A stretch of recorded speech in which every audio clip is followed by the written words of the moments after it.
അത് ചെറുക്കൻ്റെ വീട്ടിൽ വെച്ചാണ്. അപ്പോൾ അതിന് വേണ്ട ഡ്രസ്സുകളും കാര്യങ്ങളും പിന്നെ കല്യാണത്തിന് ഉടുത്തിറങ്ങാനുള്ള സാരി അങ്ങനത്തെ 31-ാം തീയതിയാണ് കല്യാണം. ഓഗസ്റ്റ് 31. എല്ലാം നഷ്ടപ്പെട്ടു പോയി. ഞങ്ങൾക്ക് ഒന്നും എടുക്കാൻ പറ്റിയില്ല. ഇനി ഒന്നേന്ന് ഞങ്ങൾ തുടങ്ങണം. പത്തനംതിട്ട തിരുവല്ല തിരുമൂലപുരത്തുനിന്ന് ഇപ്പോഴും വെള്ളം ഇറങ്ങിയിട്ടില്ല. നമ്മോടൊപ്പം ഒരു കുടുംബം ചേരുന്നുണ്ട്. അവരുടെ വീട് ആദ്യം കാണിക്കാം. വെള്ളത്തിൽ ഇപ്പോഴും ഈ സമയത്തും ഏതാണ്ട് മുങ്ങി നിൽക്കുന്ന അവസ്ഥയാണുള്ളത്. അവരുടെ വീട്ടിൽ മുഴുവൻ വെള്ളം കയറിയിരുന്നു. ഇപ്പോൾ ആ കുടുംബനാഥ നമ്മോട് ചേരുന്നുണ്ട്. ഇവരുടെ വീട്ടിലെ പ്രശ്നമെന്ന് പറയുന്നത് നമ്മൾ കണ്ടു കഴിഞ്ഞു. വലിയ ദുഃഖത്തിലാണ് ഇവരിപ്പോൾ. അതിൻ്റെ നിശ്ചയം, മകളുടെ വിവാഹ നിശ്ചയം അടുത്തിരിക്കുകയായിരുന്നു. മേടിച്ച വസ്ത്രങ്ങളെല്ലാം നഷ്ടമായിപ്പോയി. എന്നായിരുന്നു നിശ്ചയം? നിശ്ചയം ഈ സൺഡേ ആണ്, 12-ാം തീയതി. അത് ചെറുക്കൻ്റെ വീട്ടിൽ വെച്ചാണ്. അപ്പോൾ അതിന് വേണ്ട ഡ്രസ്സുകളും കാര്യങ്ങളും പിന്നെ കല്യാണത്തിന് ഉടുത്തിറങ്ങാനുള്ള സാരി അങ്ങനത്തെ 31-ാം തീയതിയാണ് കല്യാണം. ഓഗസ്റ്റ് 31. എല്ലാം നഷ്ടപ്പെട്ടു പോയി. ഞങ്ങൾക്ക് ഒന്നും എടുക്കാൻ പറ്റിയില്ല. ഇനി ഒന്നേന്ന് ഞങ്ങൾ തുടങ്ങണം. അതുപോലുള്ള സാധനങ്ങളെല്ലാം ഫുള്ളും. ഞങ്ങളിപ്പോൾ ഇവിടെ താമസത്തിന് വന്നിട്ട് ഈ 1 വർഷമാകാൻ പോകുന്നേ ഉള്ളൂ. പുതിയ വീട് വെച്ച് ഇങ്ങോട്ട് മാറിയതാണ്. പക്ഷേ ഞങ്ങളുടെ സാധനങ്ങളെല്ലാം നഷ്ടപ്പെട്ടു. ഞങ്ങൾക്ക് ഒന്നും എടുക്കാം. ഞങ്ങൾ ഈ ഇട്ട ഡ്രസ്സ് മാത്രമേ ഉള്ളൂ ഞങ്ങൾക്ക്. ചേച്ചി ദുഃഖിച്ച് അങ്ങോട്ട് നോക്കി നിൽക്കുന്നത് കണ്ടത്. ഞങ്ങൾ ഇനി ഒന്നേന്നെല്ലാം തുടങ്ങണ്ടേ. മൂത്ത മകളുടെ കല്യാണം, വീട്ടിലെ ആദ്യത്തെ വിവാഹമാണ്.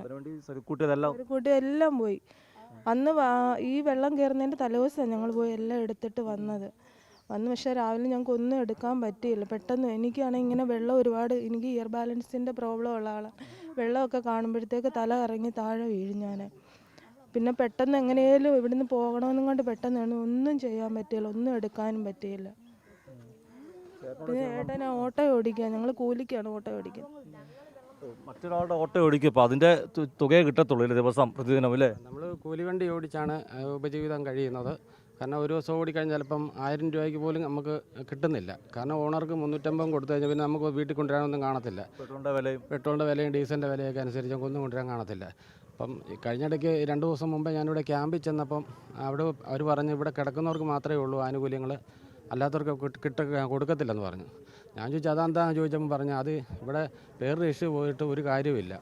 കാരണം ഞാൻ പുള്ളിക്കാർ അവിടെ നിന്ന് അതിൽ ഉദ്യോഗസ്ഥരോട് പറഞ്ഞ് എൻ്റെ ഭാര്യ ആശുപത്രിയിലാണ്, 3-4 ദിവസമായിട്ട് ആശുപത്രിയിലാണ്, അതുകൊണ്ട് ഞങ്ങൾക്ക് ഇവിടെ ക്യാമ്പിൽ തങ്ങാൻ പറ്റത്തില്ലെന്ന് ഞാൻ അവരോട് പറഞ്ഞു. അപ്പോൾ അവർ ഭയങ്കര വാശിയാണോ എന്തോ ആണെന്ന് നമുക്കറിയത്തില്ല. വലിയ ബലം മസിൽ പിടിച്ചൊക്കെയാണ് അവരോട് സംസാരിക്കുന്നതൊക്കെ.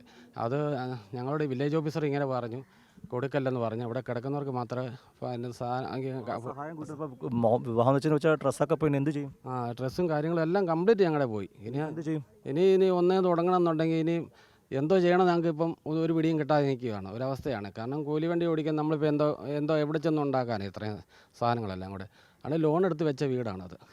അതിപ്പം ചിലപ്പം ആ വെള്ളം പറ്റിക്കഴിയുമ്പോൾ അറിയാം എൻ്റെ അടിവശം ഇനി കീഴോട്ട് താണിട്ടുണ്ടോ ഇല്ലെന്ന് അറിയാം. ഇപ്പം താണിട്ടില്ല, അരയേറ്റം മേളിലുണ്ട് വെള്ളം. അത് നോക്കി കഴിയുമ്പോൾ നമുക്ക് ഇതിൻ്റെ അവസ്ഥ അറിയത്തുള്ളൂ. ഇവരുടെ ഈ ദുഃഖാവസ്ഥ സർക്കാരും അതുപോലെ സുമനസ്സുകളും കാണണം. ഇവരോടൊപ്പം നമ്മൾ ചേർന്ന് നിൽക്കേണ്ടതായ ഒരു ആവശ്യം കൂടിയുണ്ട്. ക്യാമറമാൻ അഖിലേഷ് കുടുംബത്തോടൊപ്പം സുജിറ്റി ബാബു, കൈരളി ന്യൂസ്, പത്തനംതിട്ട.